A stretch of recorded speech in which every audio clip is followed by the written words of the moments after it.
మీ favourite serials ఇప్పుడు టీవీకి ముందే సన్ నెక్స్ట్ యాప్ లో మస్తుగా అందరికి ముందే చూడండి. ఇప్పుడు సన్ నెక్స్ట్ యాప్ ని డౌన్లోడ్ చేసి సబ్స్క్రైబ్ అవ్వండి.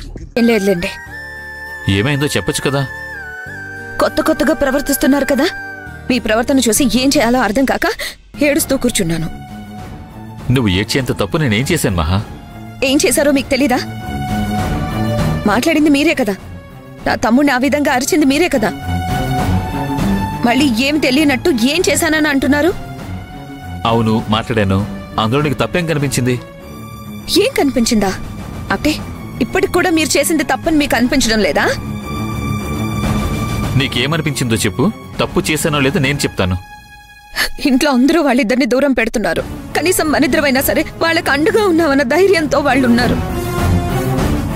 ఆ ధైర్యాన్ని మీరు ఈరోజు చంపేశారుగా. మీరు ఆ విధంగా మాట్లాడితే నా తమ్ముడు ఏమనుకొని ఉంటాడు? మా బావ కూడా ఇలా మాట్లాడాడేంటని వాడు ఎంత బాధపడుతూ ఉండుంటాడు.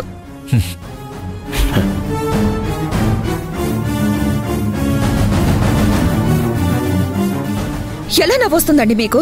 నా తమ్ముడు ఎంత బాధపడ్డాడో అని నేను ఇలా మాట్లాడుతూ ఉంటుంటే అసలేమైంది మీకు? ఎందుకు ఇలా కొత్తగా ప్రవర్తిస్తున్నారు? మీకు నిజంగా వాడి మీద కోపం ఉందనడానికి వాడేమీ తప్పు చేయలేదు కదా. ఉన్నట్టుండి అంత ఆవేశపడ్డారేంటి? పని మీద బయటికి వెళ్ళాడు, అది కూడా తప్పేనా? దానికి మీరు అంతలా కోపడాలా?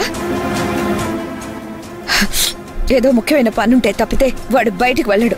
అసలు ఈ మధ్య వాడు భూమిని వదిలిపెట్టి ఒక్క నిమిషం అయినా ఉంటున్నాడా? 24 గంటలు తనని కనిపెట్టుకునే ఉంటున్నాడు కదా.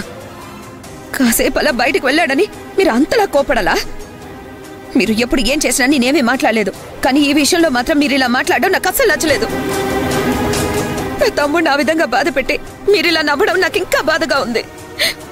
నేను మాధవ్ని తిట్టిన దాని గురించి మాత్రమే నువ్వు ఆలోచిస్తున్నావు. తిట్టడం వల్ల ఏం జరిగిందో ఆలోచించవా? ఏం జరిగిందేంటి?